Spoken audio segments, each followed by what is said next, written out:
Hello everybody and thank you for joining me. This is Ciara from Ciara T Designs and I have day 4 of the Christmas in July series where I made this fun spinner card. So let's jump right in. So I am going to be using the last of my silver cardstock here, and it's kind of funny because I had to really scrounge to make this card come together because I really wanted it to be silver. And then this piece of pattern paper, I don't know where I got it. It was in a kit from Tim Holtz a while back and it's been in my stash for a while.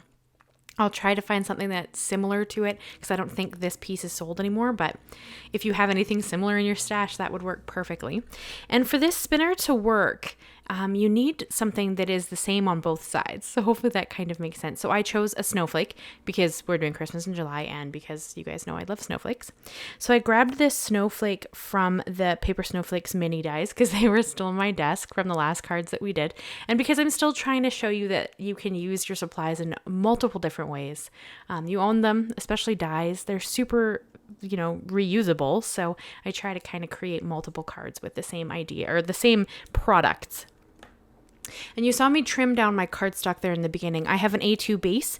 That piece of silver cardstock that I had left was 4 and then quite a bit longer. So I cut it down to be a 1/4 inch smaller. So it's 4 by 5 1/4. And then that piece of pattern paper, I cut it down to be then 1/4 smaller than my matte piece of silver. So that's kind of what I aimed for.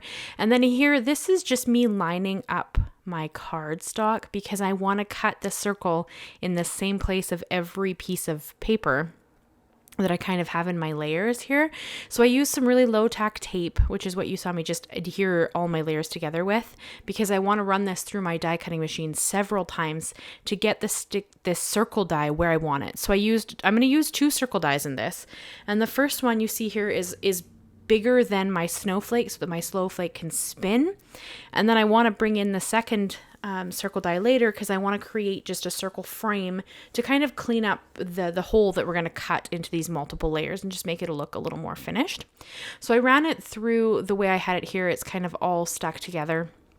It only cut the top layer, but it put enough of an indent into the silver layer and the A2 base layer that now it's really easy for me to pop that die back into place so that I can easily cut the other layers in that same place. Because I want everything to sit in a certain spot, right? I want my layers to be straight, or as straight as I can make them when I eyeball everything. But I want all my layers to be straight. So I did, kind of adhere my layers together just with that low tack tape so that I could separate them again. Generally, a wafer die like this is not going to cut through several layers. You can see that it started to cut through that silver layer. It tried, but it couldn't.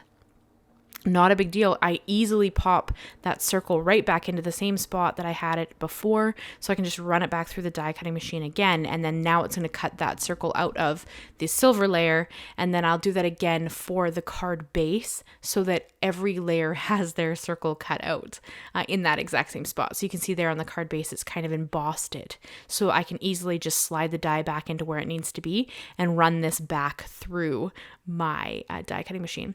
And I did use both mats that I have. I used the Magic Mat and that chrome base precision cutting plate because I used the chrome with the snowflake to make sure that it cut through nicely, and then I used the Magic Mat just for this open frame kind of picture, like part of this die, so that it didn't have any issues cutting through and I don't have to waste cutting through plastic, because this has kind of saved me needing to replace my plates as often. You still have to replace them eventually, but it's nothing like what I was doing beforehand. So I really do like the Magic Mat. And then for really delicate, intricate dies, I do still use my chrome plate just because I find that the easiest. And then here, this is another like scratch piece. Thankfully, I had this piece still left in my little pocket of the paper. This, it's the Tim Holtz Metallic Classic Kraft-stock. That's why it's Kraft on the back and the metallic on the front. I had very little of the silver left. So luckily I did have one piece that was big enough to do a frame. So I just took 2 of my nested circles and I cut out a frame to just go around the pattern paper on the front. And that just kind of gives it a really nice finished look and kind of goes with the colors that I'm using here. I didn't really want to introduce any new colors. When I bring in the sentiment, I'm going to silver emboss it because I didn't want more colors. I really wanted this to this is kind of my version of a clean and simple card, though it's not simple per se, I guess, because you do have an element that moves, but there's not, a whole bunch of colors and a whole bunch of things going on and a whole bunch of different, this is kind of my version of a clean and simple card. And then here's where we're going to create the spinner element. This is, I'm pretty sure, my first spinner, so bear with me if there's probably an easier way to do this or explain this. And of course, Mist is supervising, and I'm sorry that it goes a little bit out of frame there. Every time she moves her head, the camera's not sure what to focus on. So I did put a piece of double-sided tape in the center of my snowflake, and then I just have a piece of white thread. I believe this is just like a sewing thread, and I've kind of laid it out across the tips in the center of the snowflake. And I use both liquid glue and double-sided adhesive just because that kind of gives me a better hold, and I was less worried about the string then moving. And then I brought in some liquid glue and I put it everywhere so that I could adhere the two snowflakes together. So when it spins, you don't have kind of that string showing or kind of have that naked backside of the Kraft-stock. You just get this really pretty silver snowflake spinning around. So this can work with most things. Like you could make it a heart. Anything that you can have front and back the same image would work. So snowflakes work perfect. A heart would work. Like squares would work if you really wanted to do it that way.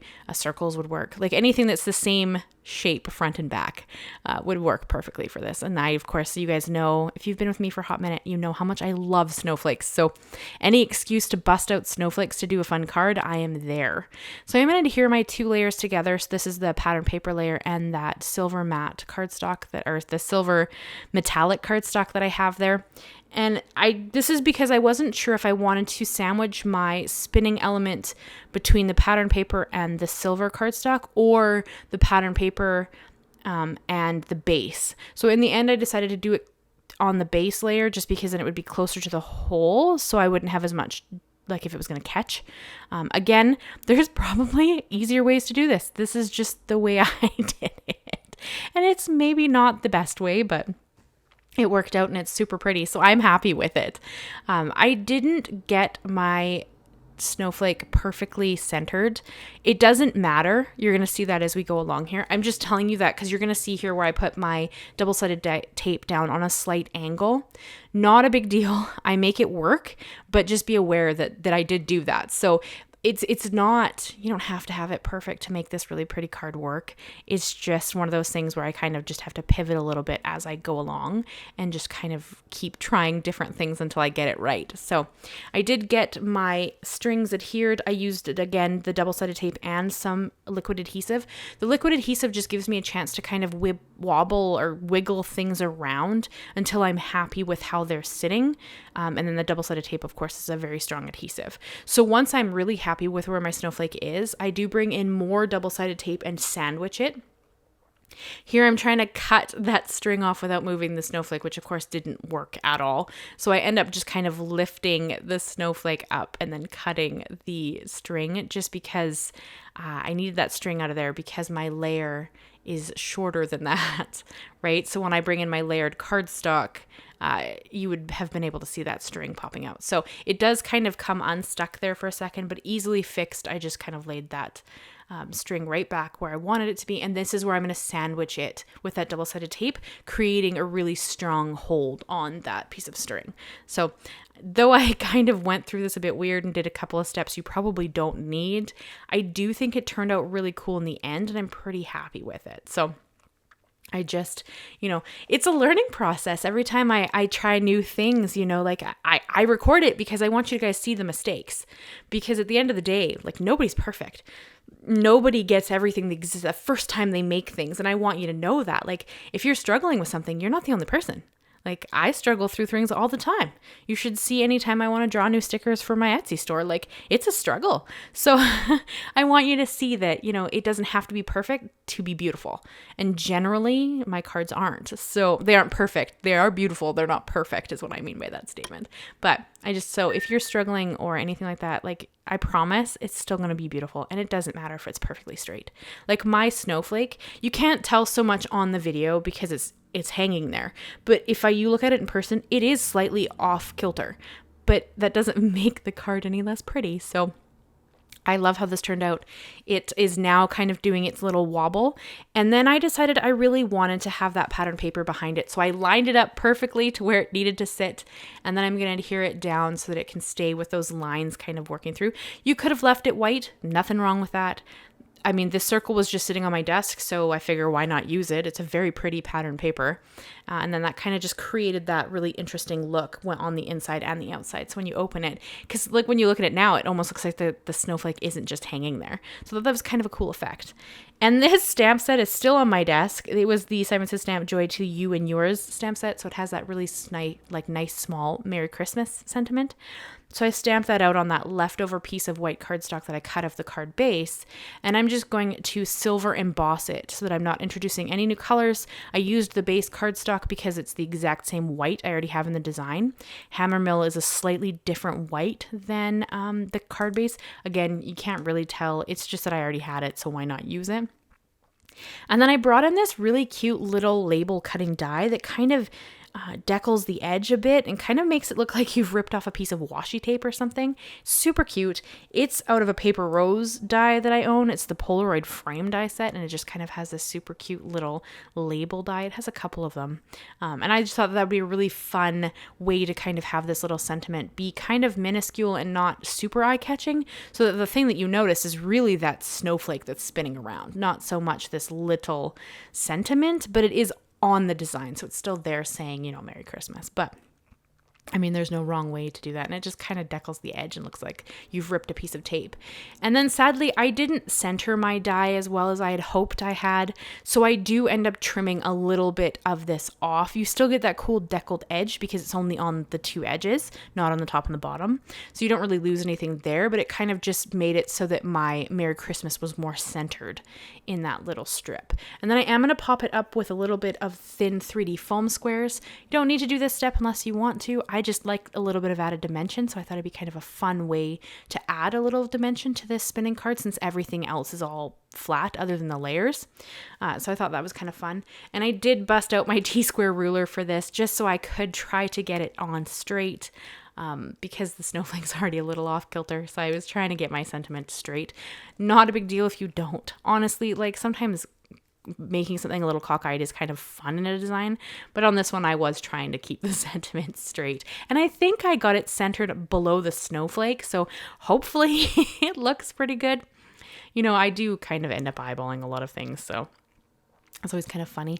And because I can't ever not add bling to things because I have a good amount of bling, I added some Studio Katia satin silver pearls just because I thought that they were really pretty and they would look fun on this design, and I don't bust out silver very often, so it was a good excuse to use those silver pearls on this design. So here is the card in all of its glory. I hope you guys enjoyed it. It is a different color palette than I'm used to, and it's an interactive card, which I don't make very often, so hopefully it was kind of a fun change and a fun thing to see on my channel. And there you saw I just kind of wind up the snowflake a little bit so you could see it spin when the card was opened. And I am going to show you a little clip here as well where I've spun the snowflake up and put it into a metallic silver envelope because they just match so well together. And then here is what the recipient would see when they opened it. So it would just, spin for them once they've opened the card. So I think that's super pretty. I love how it turned out. I'd love to know your guys' thoughts on something kind of a little different from me. Let me know what you think. Leave me a like, leave me a comment, and consider subscribing if you haven't already. I do new videos every Monday and Thursday, and we're still got lots of Christmas to go. Thank you so much, guys, and I will see you again very soon. Bye-bye for now.